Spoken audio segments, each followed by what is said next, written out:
Gente, boa noite.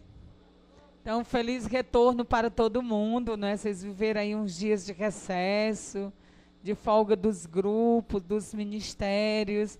E nós estamos retornando para a nossa jornada de 2015, com muito gás, com muito vapor, com muita força do Espírito Santo. Tá certo? Combinado assim? Porque nós temos uma agenda completa para 2015. Não vai faltar nada, se Deus quiser. Qual é o tema da nossa semana de formação? Eu disse no início. Qual é o tema? Eis o mistério da fé. Vamos repetir? Vocês já conhecem essa expressão, não já?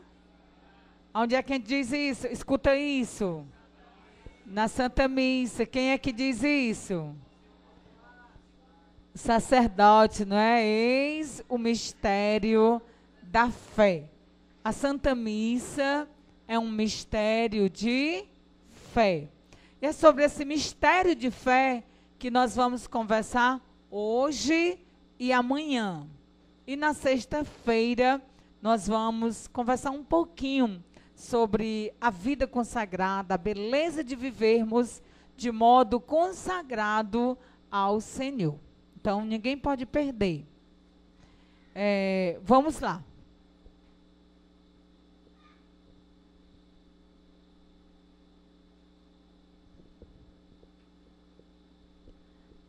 Muitos de nós, às vezes a gente vai à Santa Missa, vê se acontece com vocês.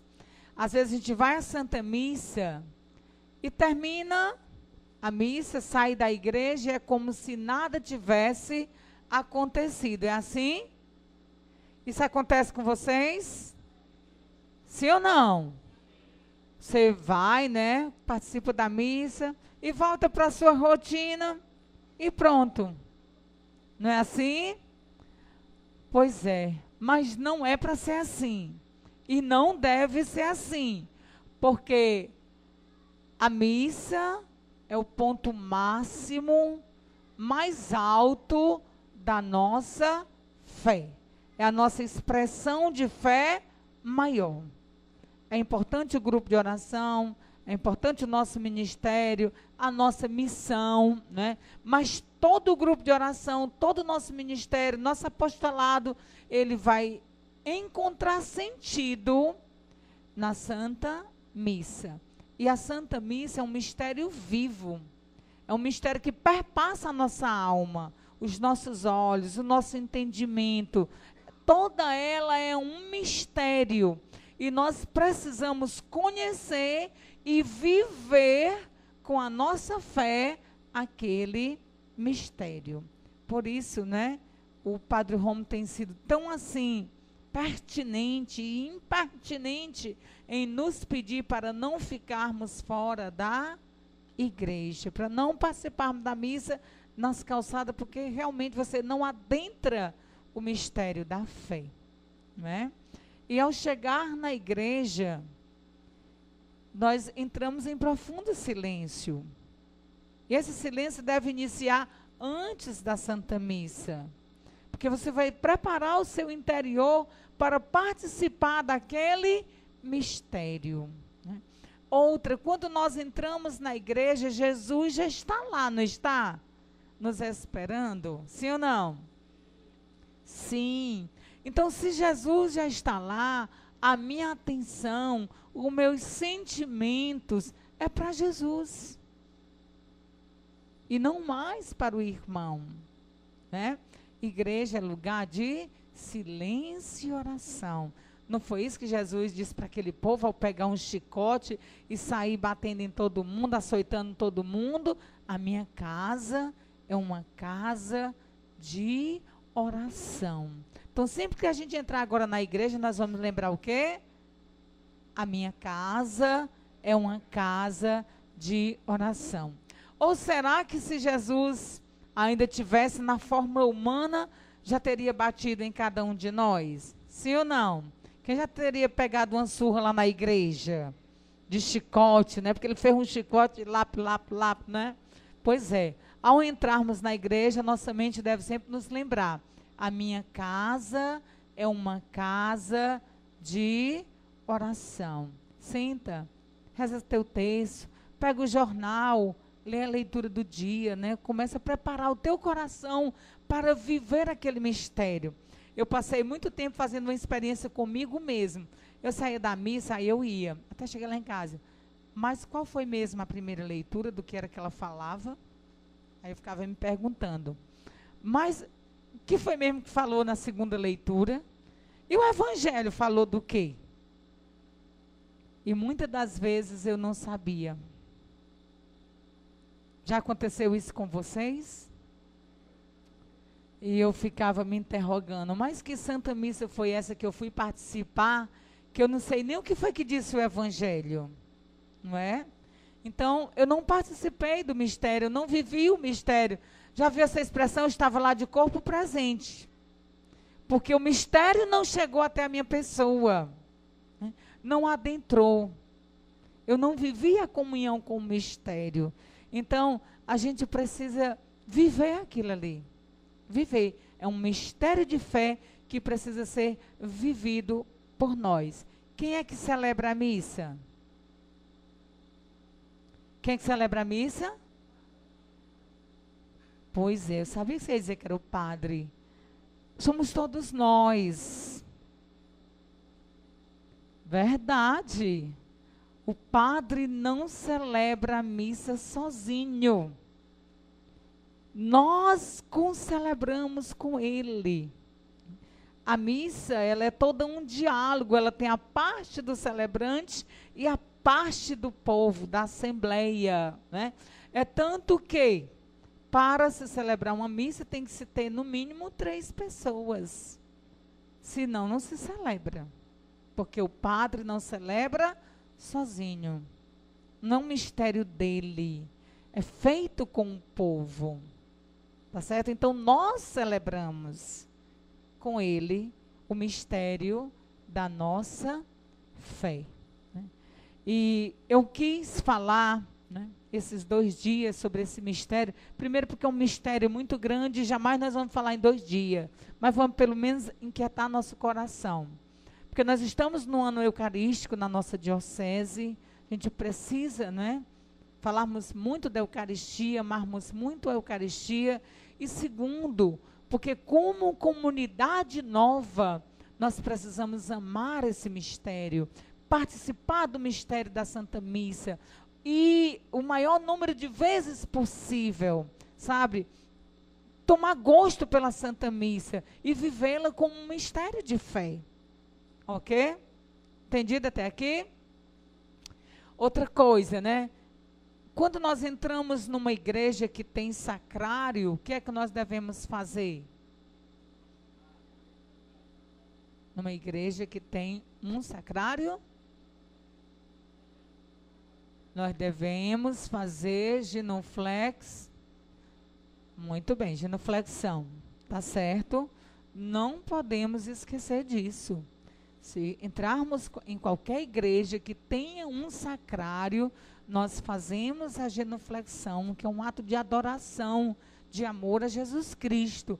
E nós somos uma comunidade eucarística, uma comunidade adoradora, que tem Jesus, né, como centro da sua vida, como cerne da sua vida. Muito bem. A Santa Missa,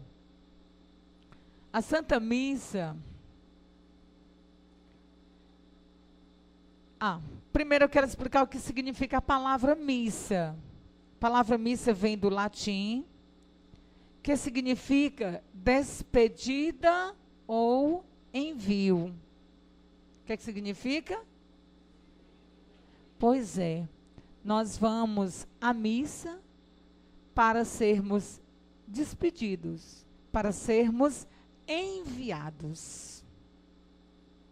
Nós não vamos para a missa apenas para nos abastecer, ou apenas para que eu estava tão perturbado que eu fui quietar meu coração. É também tudo isso que você pensa, mas é muito mais. Eu vou lá para ser enviado.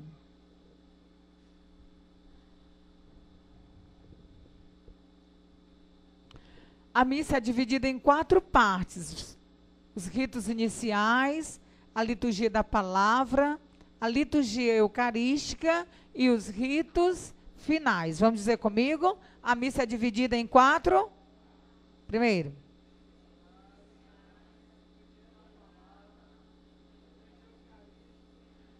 Está morrendo. Ritos iniciais, liturgia da palavra, liturgia eucarística e ritos finais. Cada um tem a sua importância e um não acontece sem um outro, e um faz o outro acontecer e um dá sentido ao outro. Nós começamos com os ritos iniciais. No jornalzinho, quando você pega, tem lá, ritos iniciais. Então, os ritos iniciais, ele é composto, né, pela motivação da Assembleia, tanto que quem entra primeiro é um comentarista, não é? E o comentarista ali, ele tem uma função primordial, animar a Assembleia, sabe? Despertar a Assembleia. Ele tem a missão de convidar a Assembleia para participar daquela celebração.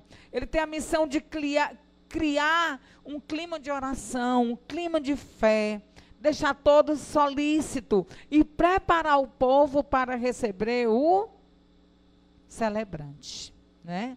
Para receber o celebrante.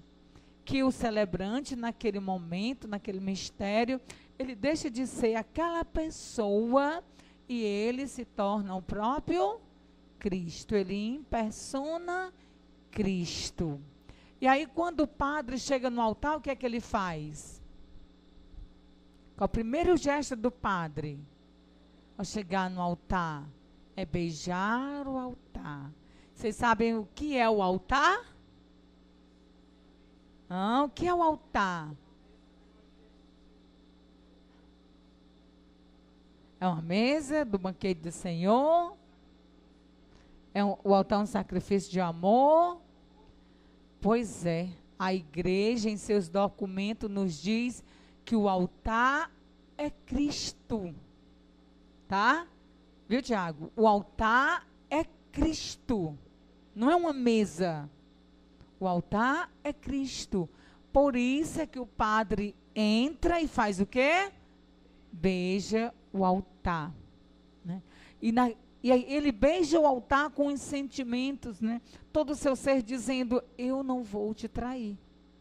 Jesus, ele foi traído com um beijo, não é? E ele beija como símbolo de amor, como resposta de amor. E todo o seu ser diz, eu não vou te trair. E assim que os nossos olhos, nós celebramos, não é? E a gente acompanha aquele gesto do padre. E se o padre está beijando o altar, nós também estamos beijando Cristo.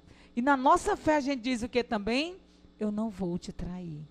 E esse trair implica, eu não vou te abandonar, eu não vou te esquecer, não é? Tantas coisas, eu não vou te trair. Então nós já começamos a Santa Missa, esse mistério de amor, nos unindo a Cristo nesse grande beijo.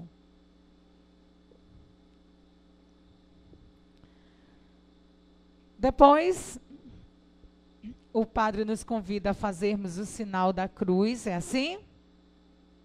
Sim ou não? Sim. E no sinal da cruz, é interessante porque só quem diz as palavras é o padre, não é? E nós apenas respondemos o amém, não é? E o nosso amém significa assim seja. Quer dizer, é isto mesmo. Nós estamos reunidos, não é? Em nome do Pai, do Filho e do Espírito Santo. Eu estou aqui, naquele lugar, naquela casa, porque o Pai quer, o Filho quer e o Espírito Santo quer. Não é por você, é porque é o Pai que lhe trouxe. É em nome do Pai, é em nome do Filho e é em nome do Espírito Santo. E você confirma, acompanha com os gestos, não é? E confirma com o seu amém. É porque Cristo quer que eu estou aqui. Amém. É por causa dele, do Pai, do Filho e do Espírito Santo. É assim que a gente vive? Sim?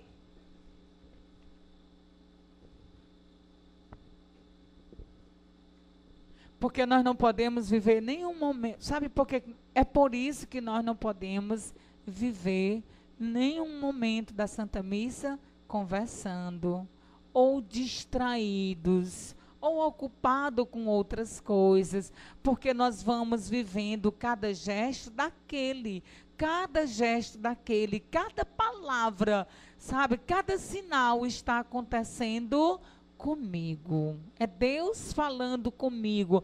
É um mistério que está acontecendo em mim, por causa do Pai, do Filho e do Espírito Santo. O padre também, né, ele nos saúda, não é assim?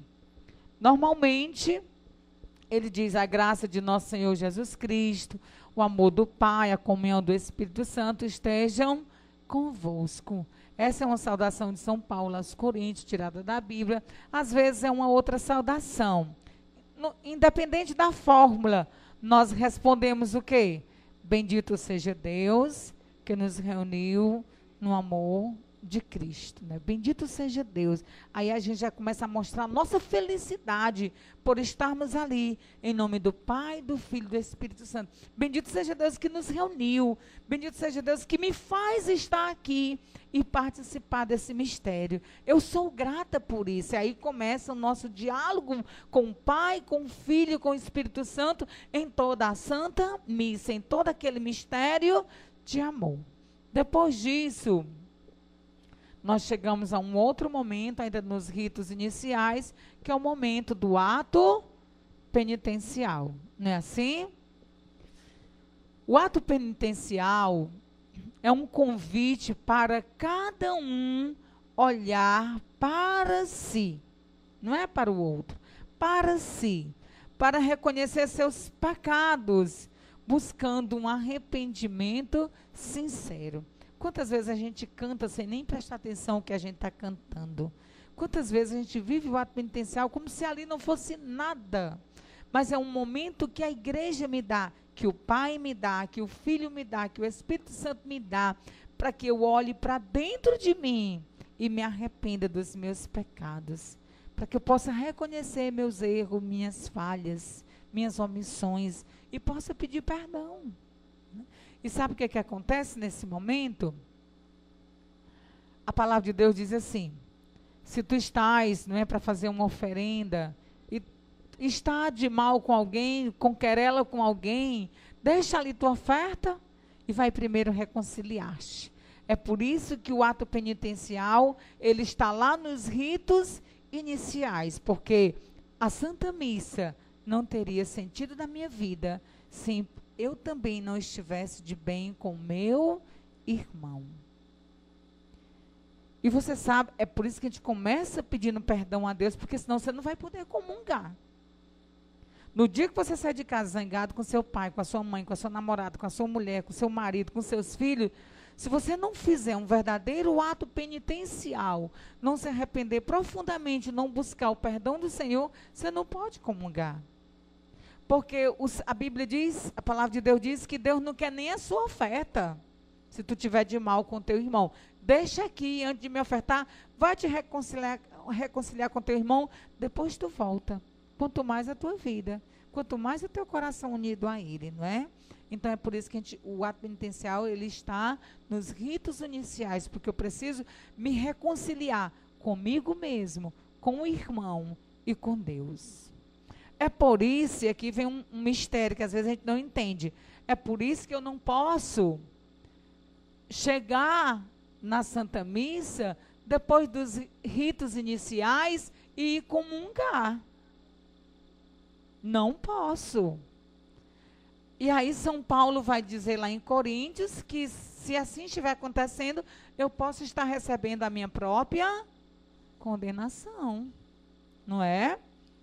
Porque eu perdi o ato penitencial, porque eu não fiz o exame de consciência, porque eu não reconciliei-me comigo mesmo, com o meu irmão e muito menos com Deus. Porque a minha vida, sabe, eu cheguei corrida de todo jeito e fui para a comunhão. Não posso. É melhor que eu me abstenha, comungue no outro dia, de bem comigo, de bem com o irmão, de bem com Deus, do que receber a minha própria condenação. Às vezes, as pessoas lá na missa mesmo chegam para mim e dizem assim: ô Lucinha, não deu tempo, eu corri tanto. Eu cheguei, mas eu ainda peguei o evangelho. Eu posso comungar? E eu brinco muito, aí eu digo assim: cada cabeça é sua sentença, né? Sua cabeça é sua sentença. Então vá. Você quer? Você pode estar recebendo sua própria condenação. Não é? Porque eu não posso comungar de qualquer jeito. Então, o ato penitencial, ele me prepara para que eu possa comungar. É um mistério. E eu tenho que participar de todo o mistério. Ah, pois então eu não vou mais à missa não, porque eu não posso comungar. Deve ir. Mesmo que você não esteja comungando. Primeiro, porque você vai se sentir convidado a organizar a tua vida. E segundo, porque também eu estou comungando a palavra do Senhor, que tem o mesmo valor que a Eucaristia. Tá certo? São coisas que a gente vai compreendendo na caminhada.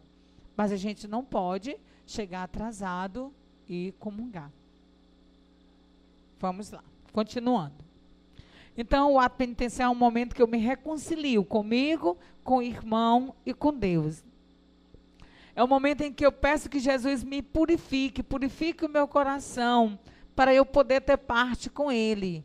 E o bonito é que nesse momento, o sacerdote, o celebrante, ele faz uma absolvição das minhas faltas leves, não das graves, mas das leves, porque as graves eu preciso confessar. Mas as faltas leves, aquelas raivinhas momentâneas que a gente tem no dia a dia, não é? Aquelas coisinhas do dia a dia, são faltas leves e o ato penitencial é para isso, é para me purificar mesmo. Então o padre me dá a absolvição das faltas leves e me purifica para que eu possa participar da ceia do Senhor. Os pecados grandes precisam da confissão. Depois do ato penitencial, o que é que nós temos? O que é que nós temos? O hino de glória, né? Porque agora o coração que foi perdoado, que foi, sabe, amado por Deus, purificado por Deus, agora é um coração grato a Deus, né? Por isso é que depois do ato penitencial, a gente dá glória a Deus, né? Faz aquela expressão de louvor ao Pai, ao Filho e ao Espírito Santo, porque quem foi perdoado, meu irmão, só pode se sentir muito grato, muito grato. E é por isso que depois do ato penitencial, nós fazemos a oração de louvor. E o missal traz até assim, nós fazemos um hino de louvor a Deus. E é por isso que não pode ser uma outra letra, né? Tem que ser aquela letra mesmo do jornal, os cantos que a gente for cantar, porque se louva o Pai, o Filho e o Espírito Santo. É um canto solene, uma das mais perfeitas formas de louvor à Santíssima Trindade. Vem logo após o ato penitencial, porque o perdão de Deus nos faz felizes e nos torna agradecidos. E nós sabemos que no tempo do advento e da quaresma, nós omitimos esse louvor, esse hino de louvor, e nós guardamos para a festa da Páscoa ou para a festa do Natal, e aí nós explodimos de alegria. Depois do hino de louvor, né, desse coração agradecido a Deus, ao Filho e ao Espírito Santo, vem uma breve oração, né, que ela é chamada de oração da coleta. Né? Depois do hino de louvor, o padre não vai lá para o ambão e diz assim, oremos, não é assim? E aí ele diz, oremos, e silencia. Já prestou atenção? É importante que ele diga oremos, e é importante que ele silencie uns minutinhos. Por quê, não é? Como é o nome da oração? Oração da coleta, oração do oremos. Ah, Marcos, oração da coleta. O padre coleta, né? Coleta, faz o silêncio, né? Para coletar todas as nossas orações. O padre diz oremos e silencia. e naquele momento ele aguarda que todos nós dirijamos a Deus a nossa oração. É o nosso espaço para fazer a Deus o nosso pedido, colocar a nossa intenção, sabe? O que a gente quiser pedir naquele momento, e aí naquele silêncio ele coleta, porque ele é Cristo, ele impersona Cristo, ele coleta todas as nossas súplicas, todas as nossas orações, e aí depois ele conclui a oração. Ele conclui a oração.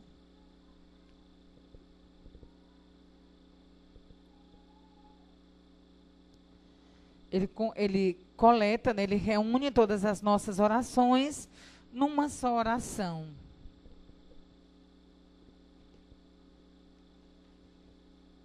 Vou ler para vocês como está aqui. Por isso ele começa com oremos, um convite aos presentes para que se ponham em oração, seguido de uma pausa, para que cada um faça mentalmente a sua oração pessoal.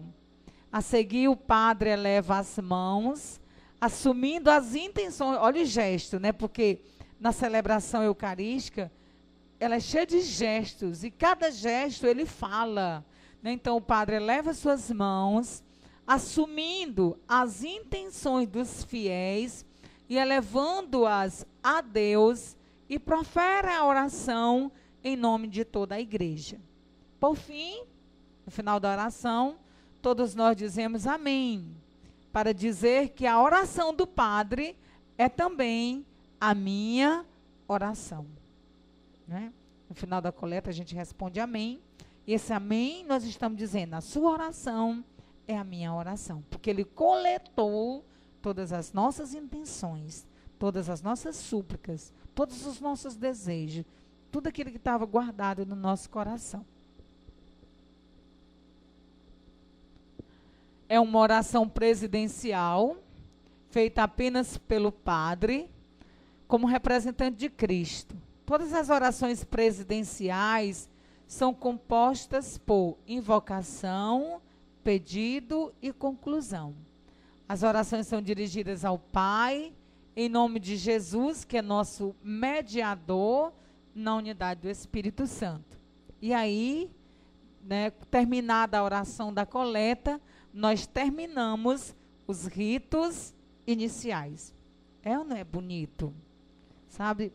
É um encanto a Santa Missa.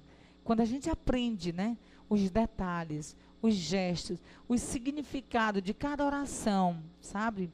O percurso de cada oração, o tempo de cada oração, a gente se encanta com o mistério da Santa Missa. Por isso que é o mistério da fé. E aí nós terminamos a primeira parte, né, que é os ritos iniciais. E qual é a segunda parte? A liturgia da palavra. Vamos lá.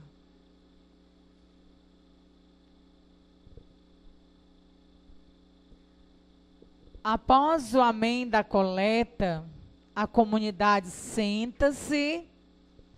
Olha só. A comunidade senta-se aguardando antes o presidente se dirigir à sua cadeira. Que hora é que nós podemos nos sentar, nos assentar? Depois que o padre sair do ambão, depois do nosso amém, e se dirigir à sua cadeira. Às vezes o padre está na metade da oração, nós já estamos caindo as pernas, né? Mas o nosso direito de sentar é depois que ele se dirigir à sua cadeira, cadeira presidencial.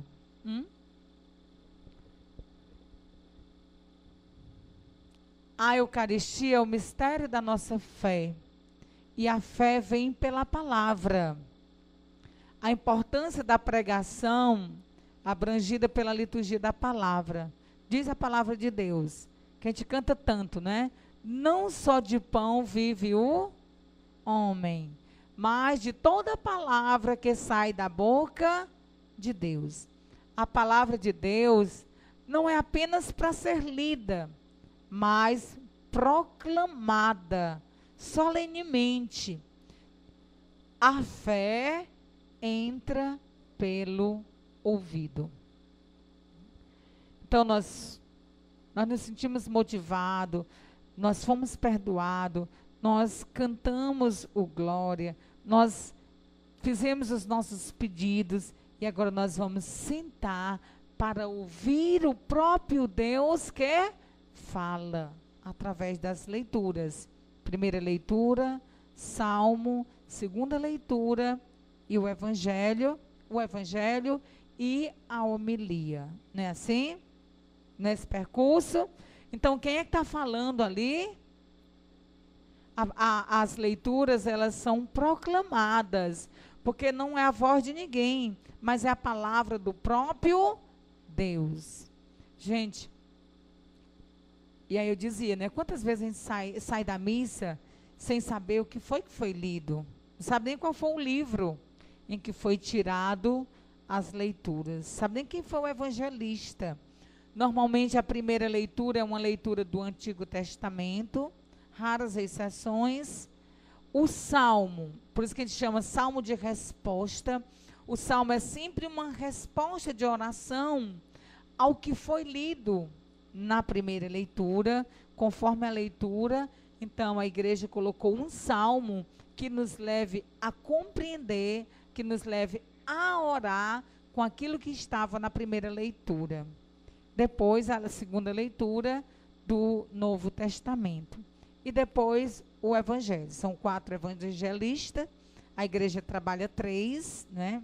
Mateus, Marcos e Lucas, que nós sabemos que são evangelhos sinóticos, ou seja, as suas narrações são muito idênticas, ficando São João para ser trabalhados na liturgia das missas nos períodos de festas. Então, sempre quando é festa, pode observar que normalmente as leituras do Evangelho, a leitura do Evangelho é do livro de São João. Além disso, né, a igreja também ela é dividida em anos. O ano A, B e C. Qual é o ano que nós estamos em 2015? Ano? Qual é o evangelista? São Marcos. Então, durante todo esse ano, quem vai nos auxiliar, nos dar a palavra de Deus é São Marcos. Aí a gente vai ver que sempre vai aparecer São João no meio, nos dias de festa. Mas o que vai predominar esse ano são os evangelhos de São Marcos. Compreendido? Então a fé passa pelos nossos ouvidos. E agora toda a atenção à palavra de Deus, porque Deus está se comunicando comigo, porque Deus quer deixar a sua palavra, porque Deus quer fazer crescer a minha fé, porque Deus, sabe, quer me construir, quer me curar, quer me transformar, quer me converter a força da sua palavra. E aí se eu saio da missa e não sei o que foi lido, misericórdia, né? Não tem como se converter, ou tem? Não tem como ser curado, não tem como ser transformado, porque a fé, ela passa pelos nossos ouvidos. Posso continuar ou está cansado?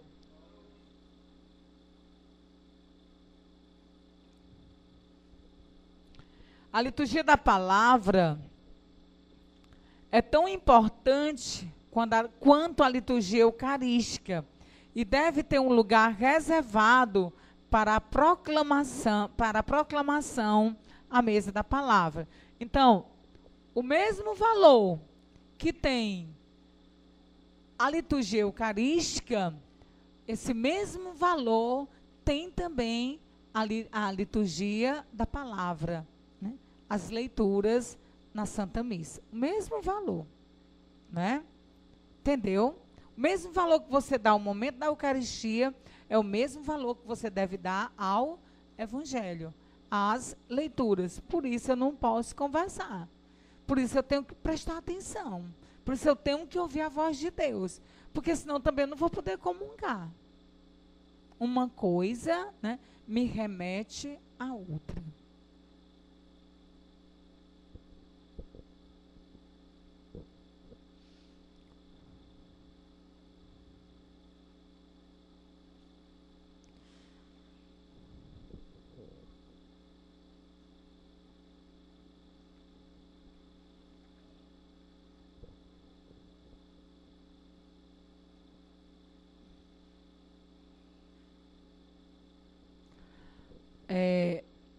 A liturgia da palavra, no decorrer das missas, no decorrer do ano, nos dão uma visão de toda a história da salvação.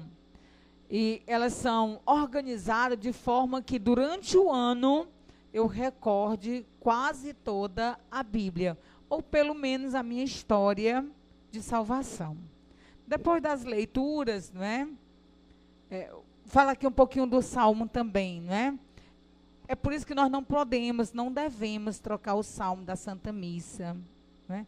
Porque ele é uma resposta à primeira leitura, né? Por isso, às vezes, as pessoas chegam para a gente e dizem assim, cante isso. E eu não posso cantar isso, né? Porque eu tenho que ver realmente qual é o salmo que está indicando lá, porque é um convite à oração em cima da primeira leitura. Passadas as leituras, aí vem a proclamação do Evangelho. Jesus Cristo é a palavra de Deus. Ele se torna presente na proclamação do Evangelho. A gente diz assim, vamos aclamar o Evangelho, não é assim que a gente diz? Vamos aclamar o Evangelho. Aclamar é aplaudir com alegria. Então, o canto de aclamação ao Evangelho é uma espécie de aplausos para o Senhor que vai nos falar, para expressar essa alegria. Aí a gente, quando o padre permite, pode bater palmas, pode expressar a nossa fé, a nossa alegria, porque nós vamos ouvir a palavra de Deus, tá certo? Mas em si, o canto de aclamação, ele já é um aplauso, uma festa para Deus que vai falar. Eu sei que vocês não viveram nesse tempo, né? Isso é coisa do meu tempo e de talvez uma minoria aqui. Mas, né, o Monsenhor Valdir, ele era um sacerdote muito aberto, né? Ele vivia no Concílio Vaticano II. E o Monsenhor, ele insistia muito para que a Assembleia participasse da missa, para que a Assembleia cantasse. Eu me lembro que ele chegava cedo na missa, né? Ele mesmo compunha as melodias dos salmos, e que, mesmo na missa da semana, e queria que a gente ensaiasse, e queria, nos ensinava, nos incentivava a cantar o salmo até nas missas da semana, porque realmente a missa ela é para ser participada. Eu não vou assistir uma missa, eu vou participar, eu vou fazer acontecer, né? Então ele vivia no tempo do Concílio Vaticano II, ele era uma pessoa muito atual, né? E ele realmente fazia a gente viver aquele mistério, fazer com que ele adentrasse ao nosso coração, a nossa alma, e nós nos sentíssemos participantes daquele mistério. Mas, como eu dizia, em si, a aclamação ao Evangelho já é um canto de aplauso. Aclamar já é aplaudir, cantar já é aplaudir. Por isso nós não podemos, de jeito nenhum, ficar na missa inteira o ministério cantando e a gente lá esperando o ministério terminar de cantar. Você precisa cantar. Nem que seja o refrão de cada canto, mas você precisa cantar, sabe? Porque é a forma que nós temos para participar, para atuar no mistério. Você precisa abrir sua boca, cantar, viver aquilo ali. Participe. Não vá assistir, vá participar. Eu faço questão de cantar, de aprender os cantos, de me envolver no processo, porque eu nunca vou assistir uma missa. Eu vou participar, eu faço parte daquele mistério. Eu estou presente naquele mistério. E aí um outro detalhe é que no período da quaresma, do advento, né, nós não cantamos cantos de aleluia, porque nós guardamos esta explosão, esses aplausos, esse canto de aplauso para o dia da sua festa. Por fim, vem o Evangelho, depois da aclamação. Antes da proclamação do Evangelho, pode-se fazer uma procissão com a Bíblia, ou lecionário, com vela, para se dar mais destaque ao anúncio da palavra de Jesus. Podemos colocar 2 acólitos no altar, segurando velas ao lado do ambão. O diácono é quem deve ler o evangelho, proclamar o evangelho. Na falta dele, o padre faz. É importante que o evangelho seja proclamado em um lugar mais elevado. Por isso se tem o ambão de destaque do evangelho, não é? Para ser visto e ouvido por toda a assembleia, que deve estar de pé, numa atitude de expectativa para ouvir a mensagem. Então, como é que eu aguardo a proclamação do evangelho? Com atitude de expectativa. O que é que Deus vai me falar hoje? O que é que Deus quer me comunicar hoje? Quem fez sua Lexio Divina hoje? Levante aí a mão. Que é isso, gente? Pelo amor de Deus, onde é que vocês estão? Salve, salve. Salve, salve. Não, Tiago. Gente, olha, nós temos o compromisso, nós da vocação, mas a obra também é convidada todos os dias a ler o evangelho do dia e a fazer um estudo da palavra de Deus com o evangelho daquele dia, não é? Todo mundo é convidado a fazer a Lexio Divina, independente de que esteja na obra ou esteja na vocação, não é? Precisamos conhecer o mistério da palavra de Deus, o próprio Deus que fala conosco. E eu tenho insistido muito com isso na comunidade. Se nós não nos debruçarmos na palavra de Deus, o primeiro vento de provação que vier, a gente vai com ele e não permanece na comunidade. E seremos arrastados, porque quem nos dá firmeza é a palavra de Deus, né? Quem é que sabe qual foi o evangelho de hoje? Me digam aí.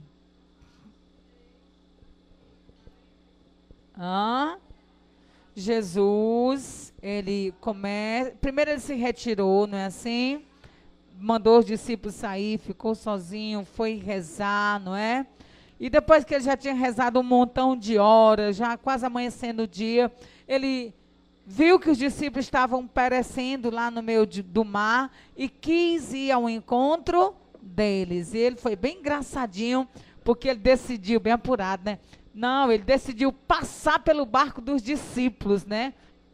Pelo lado do barco, e aí todos eles ficaram se tremendo, pensando que era um fantasma. Ele disse, acalma, sou eu, peraí, não precisa de tanto medo, né?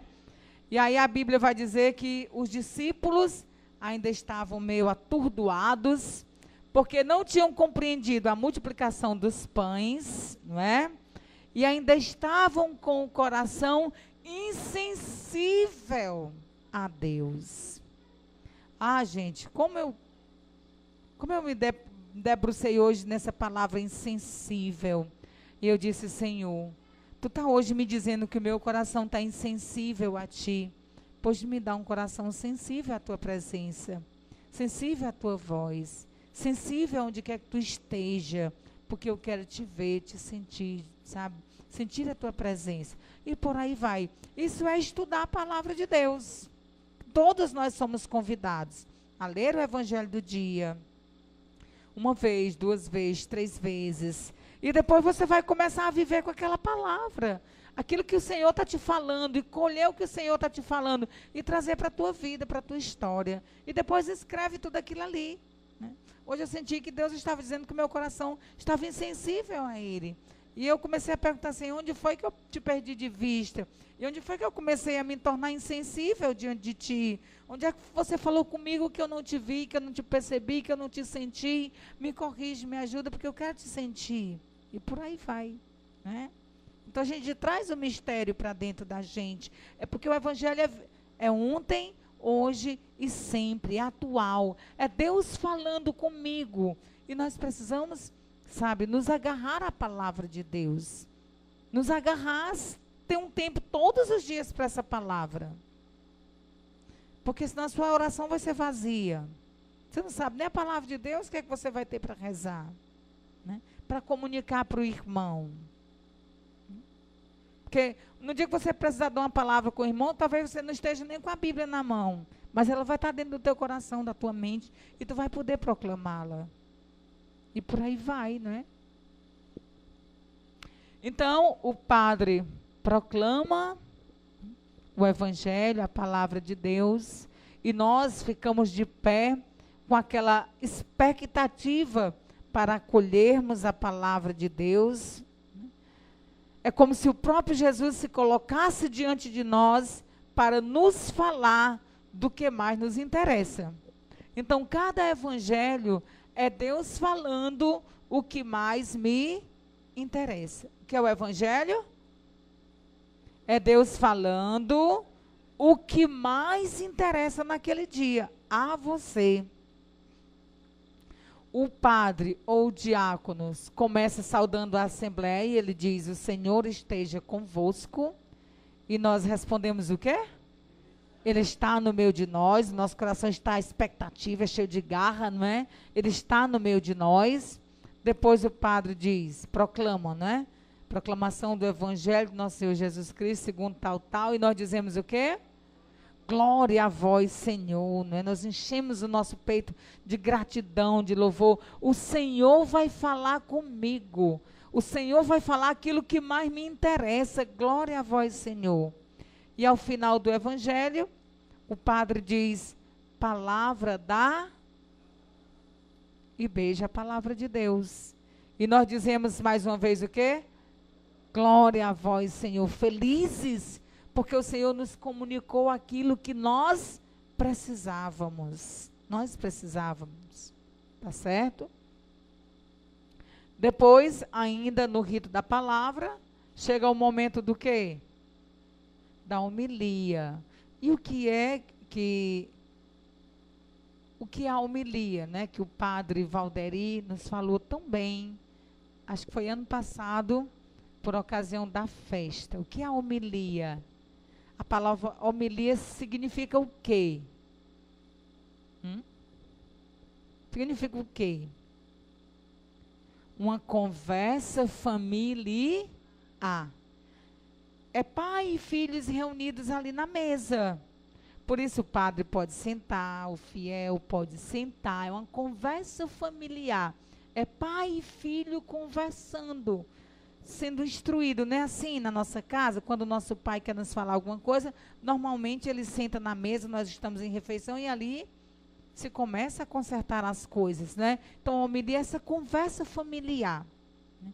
E a homilia é necessário porque o padre, ele nos ajuda a compreender a palavra de Deus à luz da igreja, à luz da fé, e não segundo a minha mentalidade, a minha compreensão, o meu jeito de entender, mas à luz da fé, à luz da vontade de Deus, à luz do Espírito Santo, de acordo com a doutrina da igreja, e não por qualquer cabeça, e não por qualquer interpretação. Me leva a um conhecimento da palavra de Deus, segundo as suas escrituras.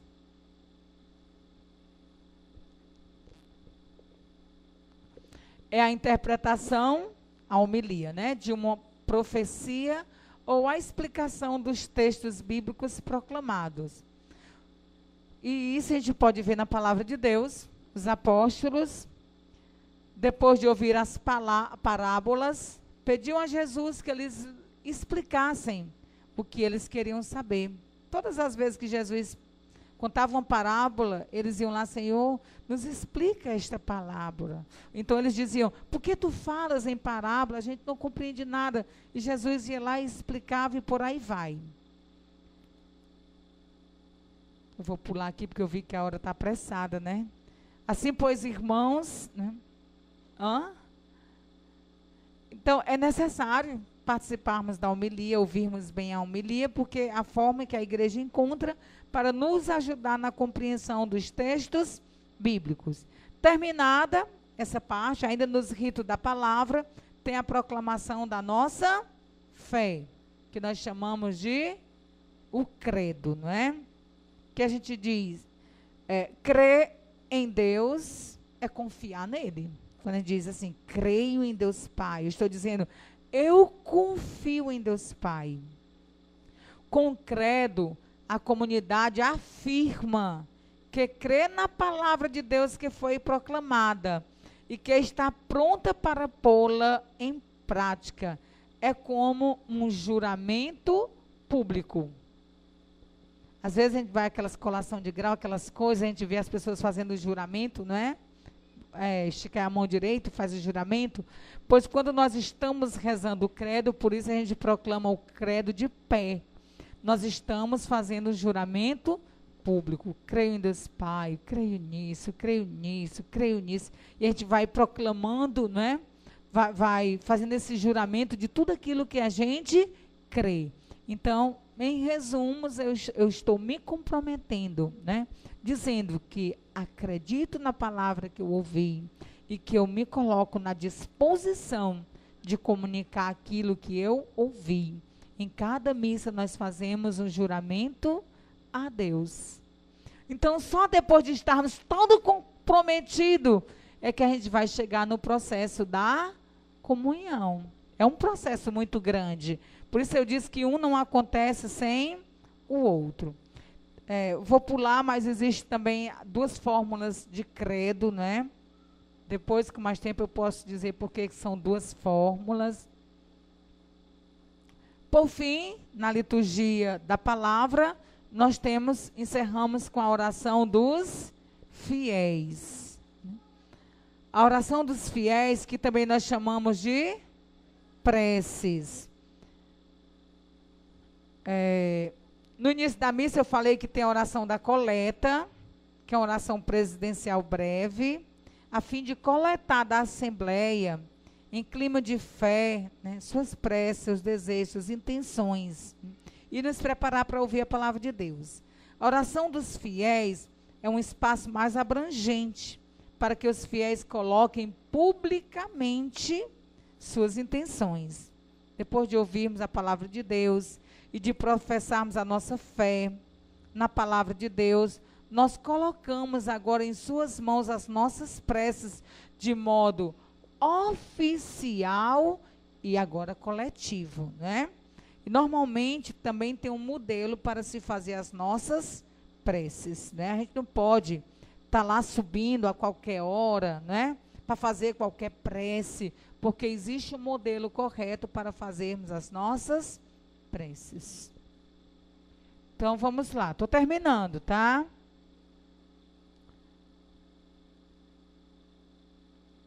Nessa oração, o povo exerce sua função sacerdotal. Um dia eu expliquei, fazendo a celebração, que quando nós somos batizados, nós assumimos a função sacerdotal. Então, ao fazermos as nossas preces, nós assumimos a função sacerdotal. Suplicamos por todos os homens, incluindo as seguintes intenções. Primeiro, é comum que as primeiras preces sejam pelas necessidades da igreja e do Papa, pelos governantes, legisladores e magistrados, porque eles têm um poder temporal e devem servir ao povo de Deus, né? E depois nós pedimos por todos nós, por todas as necessidades das assembleias. Então, essas são as preces, pela igreja, pelo povo, pelos os governantes, pelos aqueles que representam os poderes e pelas necessidades da Assembleia, do povo de Deus. E acabou as preces. Tá certo? E essas preces são dirigidas ao Pai, pela intercessão de Jesus, na ação do Espírito Santo. Amém? E aí, terminado aqui, depois da oração da coleta, né, começa a oração eucarística, que o padre Cláudio amanhã vai trabalhar conosco e encerrar essa parte com a adoração ao Santíssimo amanhã, tá certo? Porque nada melhor que um padre para falar dessa segunda parte, né, da missa. Amém?